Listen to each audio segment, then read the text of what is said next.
The envelope in my hands contained 17 years of proof, and Elena had just handed me the microphone in front of everyone who mattered to her. I pulled out the first page, a certified copy of our father's original will, dated 6 months before he died. You remember when Dad got sick, right? I asked the crowd. A few people nodded. Elena's business partners were there, her investors, her new money friends who thought she was a self-made millionaire. Elena tried to grab the microphone back. Security! Wait. An older man in the front row stood up, Mr. Harrison. He'd been Dad's lawyer for 30 years. Let her speak. I held up the will. This document leaves the company to both of us. 50-50. Standard succession plan. Dad signed it in front of 3 witnesses. I pulled out another page.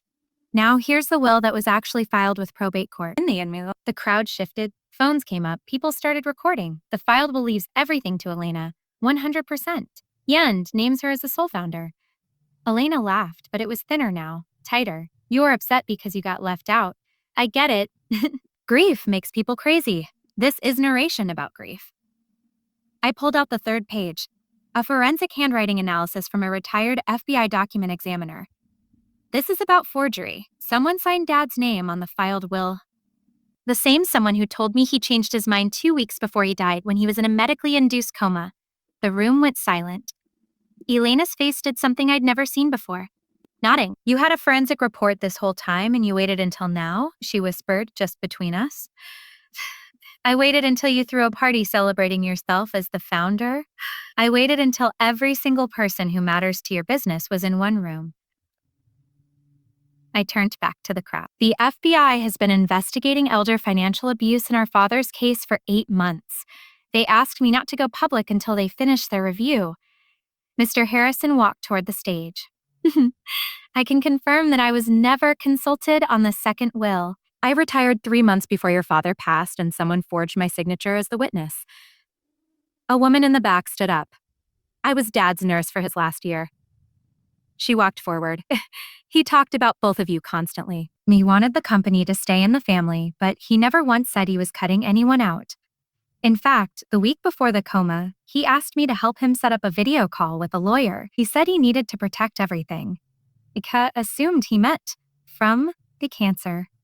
Elena's eyes darted around the room, looking for exits, looking for allies, finding neither. You set me up, she said quietly. You set yourself up when you stole from a dying man. Outside, the first sirens became audible.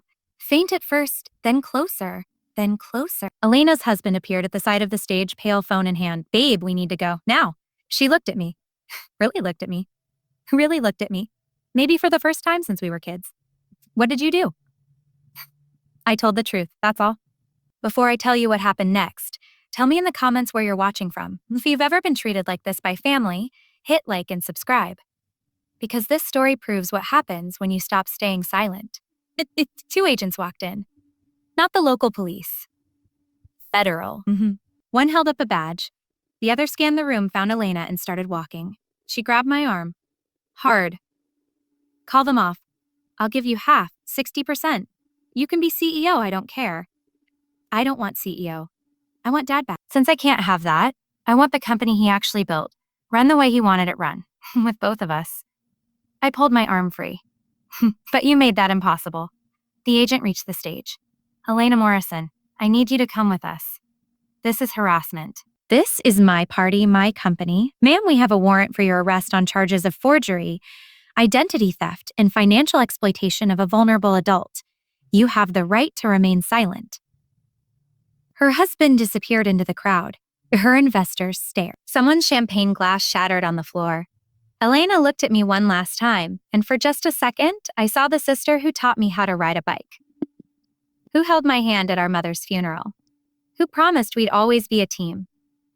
Then the agent turned her around, and the moment was gone. I stayed on that stage for 20 minutes after they took her. People came up, asked questions, offered support, wanted to invest. I nodded, took cards, said the right things, but all I could think about was the last real conversation I had with my father 3 days before the coma. Your sister's hungry? He'd said. Hungry people do terrible things sometimes. But you're steady.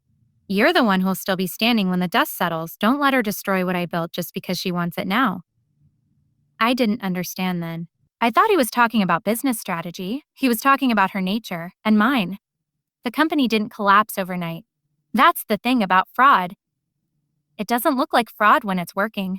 For 3 weeks after Elena's arrest, I ran the business from her office. Her name was still on the door. Her photos still lined the walls.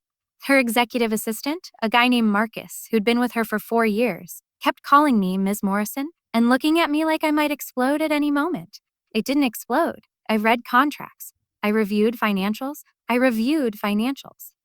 I took meetings with panicked investors who wanted assurances that their money wasn't disappearing along with my sister's freedom. The forensic accountant I'd hired 6 months earlier, I read it in Elena's leather chair.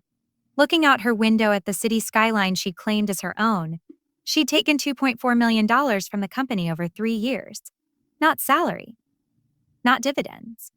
Just transfers to shell companies she'd set up in Nevada, to a personal account in the Caymans, to a consulting firm that had no employees, no website, and no purpose except moving money from Dad's legacy into her pockets. The filed will that gave her everything. She'd backdated it. Had a friend from law school notarize it without witnesses. Dad was already unconscious when she signed it. I closed the report and sat very still. Marcus knocked. Ms. Morrison. The board wants a video call in 10 minutes.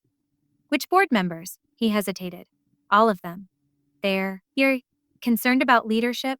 Concerned. That was a polite word for it.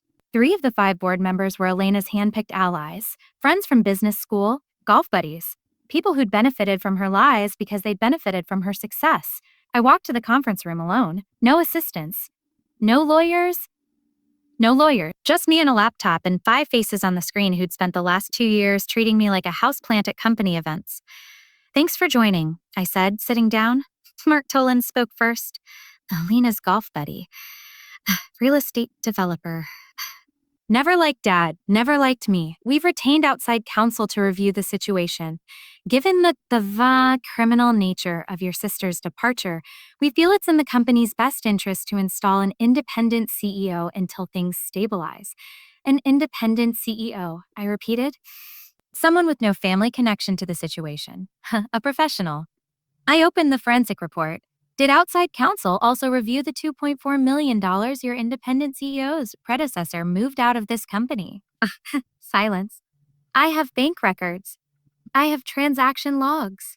I have sworn statements from 3 former employees who processed these transfers and were told to classify them as consulting fees. I looked at each face on the screen. Mark, you signed off on the 2022 audit. Did you actually read it? Or did you just trust your friend? His face went red. Now wait a minute. The 2022 audit shows a $600,000 payment to Morrison Consulting Group. That's a PO box in Nevada that my sister opened with a fake EIN. You signed the approval form. Your signature is right here. I held up a printed page. Another board member, a woman named Patricia who'd always been polite but distant, leaned toward her camera. Can you prove that? I can prove all of it. And I will. To the CES, to the IRS, to every news outlet that wants to know why a company with 73 employees lost nearly $3 million to a single person's fraud while the board did nothing. Mark stood up. I could only see his chest on camera. This is outrageous. You're threatening us? I'm informing you. You wanted to talk about leadership. Here's leadership. I'm calling a shareholder vote for next week. Either you reaffirm my position as CEO, or I release every single document in this report to the public and let the market decide who should run this company. Patricia smiled. Actually smiled. I'll second that motion. Mark looked at her like she'd grown a second head. Patricia, Mark, sit down. You're not helping. She folded her hands. Ms. Morrison, I'd like to see the full report. Privately. Before any votes are cast. I nodded. I'll have my assistant send it within the hour. The call ended. I stayed in the chair for a long time, staring at the dark screen. Marcus appeared in the doorway again. That was intense. That was nothing. Wait until they see the rest. The rest was worse. Dad hadn't just built a company. He'd built a reputation. 43 years in business, never a lawsuit, never a late payment, never a broken promise. His word was his bond. People loaned him money on handshakes. Elena didn't just steal money. She stole his name. She took the thing he'd spent his whole life building and used it to fund a lifestyle he would have hated. Private jets, vacation homes, a wardrobe worth more than most people's houses. The week before her trial, I visited her in jail. She looked smaller. Jail did that. Took the polish off and left whatever was underneath. In her case, not much. You came to gloat, she said through the glass. You came to ask you one question. She waited. Did you ever think about him? Even once. When you were signing his name, moving his money, pretending he'd changed his mind, did you ever think about Dad? Dad. Her eyes went flat. Dad's dead, exactly. He's dead. And you're the reason I couldn't say goodbye properly. You're the reason his last weeks were spent in a hospital bed with you, hovering over him, waiting for him to die so you could cash in. She leaned forward. You don't know what it was like. You weren't there. You were off being perfect, living your perfect life, while I was the one sitting in those meetings, making the deals, doing the work. You were stealing. I was taking what should have been mine. I'm the oldest. I built that company with him while you were still in diapers. And then he wants to split it? 50-50? Like you earned anything? I stood up. He loved you. That's the part you still don't get. He loved you more than me, probably. You were his first, his princess, and you repaid him by forging his name while he was unconscious. She didn't answer. Goodbye, Elena. I hung up the phone and walked out. The trial lasted 6 weeks. I attended every single day. Sat in the second row, behind the prosecutors, wearing the same navy blue blazer, like a uniform. The reporters called it my courtroom costume. They wrote articles about the sister who showed up, the sister who never missed a hearing, the sister who testified against her own blood without shedding a tear. They didn't know I cried every night in my apartment. They didn't know I woke up at 3 a.m. with my father's voice in my head, asking me why I couldn't fix this, why I couldn't save her, why I had to be the one to tear our family apart in public. But the truth was simpler. I wasn't tearing anything. Elena did that. I was just holding up the pieces so everyone could see. The prosecution's case was devastating. Bankers testified about transfers flagged for review that Elena approved anyway. Employees described being told to reclassify expenses. A forensic accountant spent 3 hours walking the jury through the shell companies, the fake consulting agreements, the offshore accounts. Then came the handwriting expert, the same one I'd hired 18 months earlier, back when this was still just a suspicion. This signature, she said, pointing to the projected image of our father's name, shows tremors inconsistent with the exemplars provided from the same time period. The writer was nervous, hesitant, trying to replicate rather than sign naturally. The prosecutor nodded. Could this signature have been written by someone other than Thomas Morrison? In my expert opinion, yes, almost certainly. Elena's lawyer, a high-priced defense attorney from the city, tried to poke holes. He suggested the expert was biased, suggested I'd paid for a conclusion, not an analysis. The expert didn't flinch. I've done this work for 31 years. I don't care who pays me. The science is the science. I watched Elena's face during all of it. She'd gotten good at hiding. Years of boardroom battles had taught her how to project confidence when everything was falling apart. But I caught the micro-expressions. The twitch at the corner of her mouth when the banker described the Cayman account. The way her fingers curled when the prosecutor mentioned the total amount. $2.4 million. For context, Dad's company, when he ran it, netted about $800,000 a year. He drove a 5-year-old truck, lived in the same house for 30 years. Believed debt was a 4-letter word. Elena spent his legacy like water and called it her birthright. The day she testified, the courtroom was packed, more reporters than seats. Sketch artist in the front row, her husband in the back, finally showing his face after months of hiding behind lawyers. She walked to the stand in a gray suit. Conservative, careful, like she was auditioning for a role as someone she wasn't. Miss Morrison, her own lawyer began. Did you forge your father's signature on any legal document? Absolutely. Every transfer was legitimate business expense or proper compensation for my role as CEO and founder. Did you ever intend to defraud your sister or your father's estate? Her eyes found me in the second row. No, I love my father. I love my sister. This whole thing is a misunderstanding blown up by grief and bad advice. The prosecutor stood up for cross-examination. A woman about my age, sharp, focused, who'd spent months learning every detail of this case. Ms. Morrison, you testified that every transfer was a legitimate business expense. Is that correct? Yes. Then explain the $60,000 transferred to a company called Morrison Holdings LLC on March 15th, 2 years ago. Elena's jaw tightened. That was consulting fees. What consulting services did Morrison Holdings LLC provide to your father's company? I don't recall the specific. You don't recall. It's your company. You're the sole owner of Morrison Holdings LLC. What did it do for the $60,000? Silence. Morrison? I'd need to check my records. Let me help. The prosecutor pulled out a document. Morrison Holdings LLC filed no tax returns for that year, had no employees, had no business license, had no website, no phone number, no office, no phone number, no office. It was a PO box in Nevada that you opened 3 weeks before the transfer. So I'll ask again, what consulting services did an empty PO box provide for $60,000? The courtroom held its breath. Elena looked at her lawyer, looked at the jury, looked at me. I don't have to answer that. Answer that. The prosecutor nodded slowly. You're right, you don't. But the jury will decide what your refusal means. She sat down. The damage was done. That night, I got a call from an unknown number. I almost didn't answer. Hello, it's me. Elena's voice. Scratched. Desperate. They let me make one call. One, as the Kisby. Oh, I chose you. I sat on my kitchen floor, back against the cabinets, phone pressed to my ear. Why? Because you're the only one who can fix this.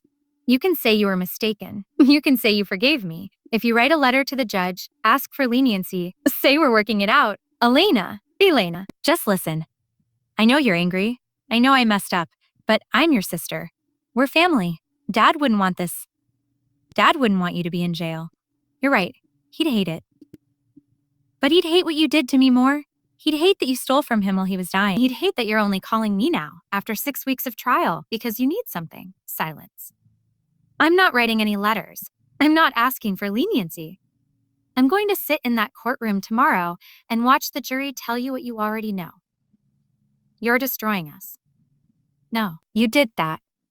I'm just not lying about it anymore. She hung up. I stayed on the kitchen floor for a long time, staring at the ceiling, wondering if this was how it felt to lose someone while they were still alive. The jury deliberated for 4 hours. 4 hours to decide the fate of a woman who'd spent 38 years convincing everyone she was special. 4 hours to untangle $2.4 million in lies. 4 hours to tell me whether my testimony mattered, whether the documents mattered, whether any of it mattered. I waited in the hallway outside the courtroom. Marcus brought me coffee I didn't drink. Patricia from the board sent a text, whatever happens, you did the right thing. I didn't feel like I'd done the right thing. I felt like I'd done the only thing. There's a difference. When the bailiff called us back in, my legs didn't want to work. I had to concentrate to stand, to walk, to sit in my usual spot in the second row. Elena was already at the defense table, her lawyer whispering in her ear. She looked smaller than she had at the start. Jail did that. Took the polish off and left something raw underneath. Has the jury reached a verdict? The foreman stood. A middle-aged man in a polo shirt who'd taken notes during the entire trial. We have, Your Honor. The judge read the paper handed to him. No expression, no hint. Just the slow machinery of justice doing its work. On the charge of forgery in the first degree, we the jury find the defendant guilty. Elena's back went straight. Her lawyer put a hand on her arm. On the charge of identity theft, we find the defendant guilty. I stopped breathing. On the charge of financial exploitation of a vulnerable adult, we find the defendant guilty.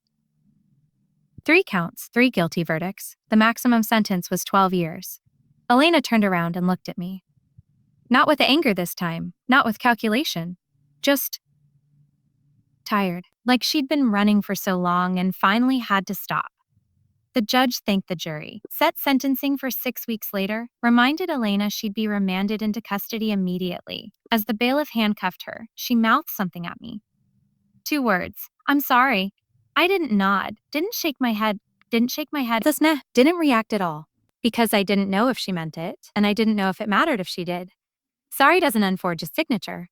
Sorry doesn't bring back the years I spent wondering if I'd imagined Dad's love, if he'd really changed his mind. If I'd been wrong about everything. Sorry is just a word. And Elena had always been good with words. Outside the courthouse, the reporters swarmed. Cameras, microphones. Questions shouted from every direction. How do you feel about the verdict? Will you attend the sentencing? Did your sister try to contact you during the trial? I walked past them all, down the steps, to the curb where Marcus waited with the car. I got in, closed the door, leaned my head back against the seat. Home? He asked. No, office. He looked at me in the rearview mirror but didn't argue. The company was different now. In the months since Elena's arrest, I'd made changes. Fired the board members who'd enabled her.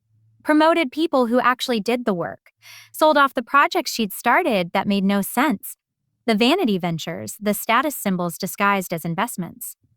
Vlad's company was profitable again. Smaller but real.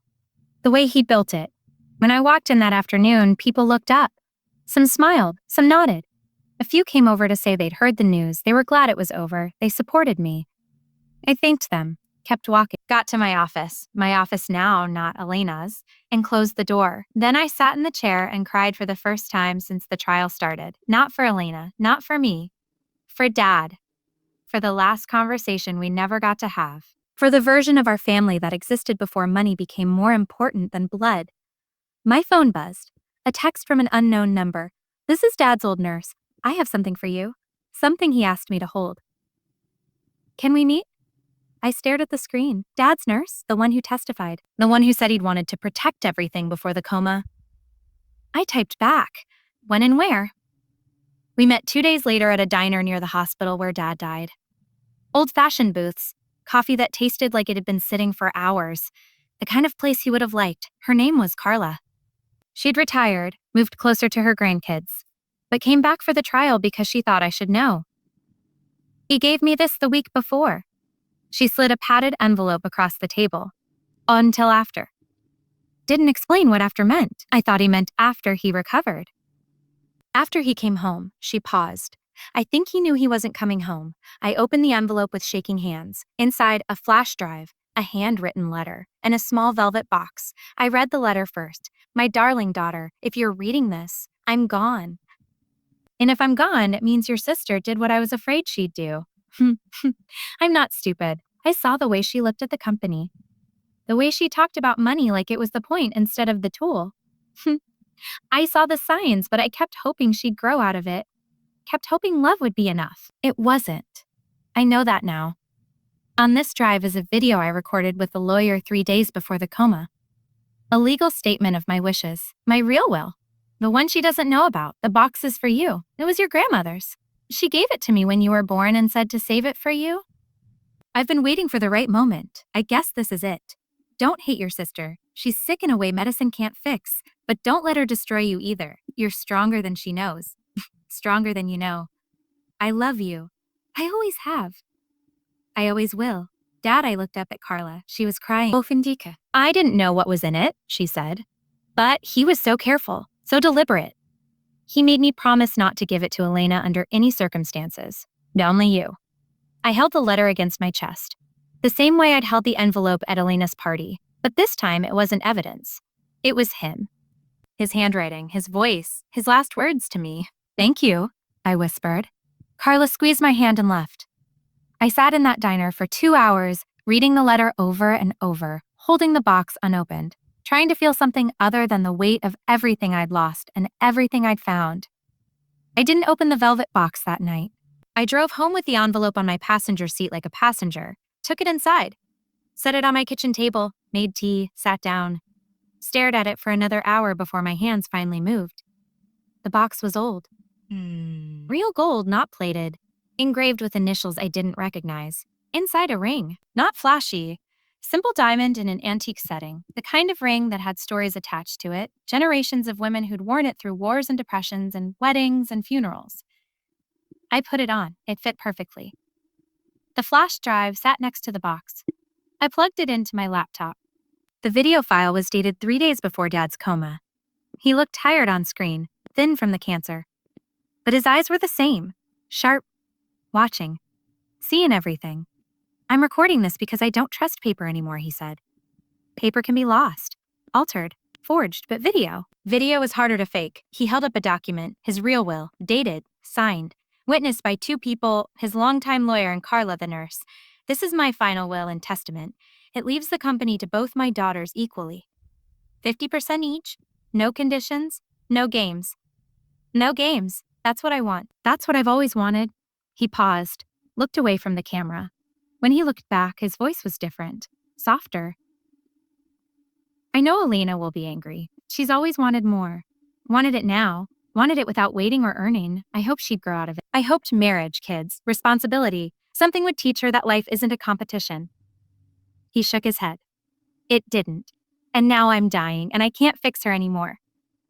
He leaned closer to the camera. If you're watching this, sweetheart, it means I'm gone. And if I'm gone and you're watching this alone, it means Elena did something. Something I hoped she wouldn't do. Something that made you need proof. He wiped his eyes, cried for a moment without sound, then composed himself. Don't let her destroy you. Don't let her make you into someone bitter and small. You're better than that. You're better than her. Not because you're smarter or more successful, because you're kinder. You actually see people. You actually care. You actually care. That's rare. That's worth more than any company. He smiled. That smile I'd been missing for 2 years. I love you. Tell your sister I love her too. Even if she doesn't believe it. Even if she can't feel it. Tell her anyway. The video ended. I sat in my kitchen, ring on my finger, laptop screen dark, and cried until I had nothing left. Sentencing was 6 weeks later. I went. Of course I went. I sat in the same spot in the second row and watched my sister stand before the judge in an orange jumpsuit. Her lawyer argued for leniency. First offense. Family circumstances, mental health struggles, the usual. The prosecutor reminded the court of the amount, the planning. The victim, a dying man who trusted his daughter. The judge asked if Elena wanted to speak. She turned around, looked at me, then faced forward again. I'm sorry, that's all. I'm sorry. The judge nodded. Elena Morrison, I sentence you to 7 years in state prison with eligibility for parole after 4.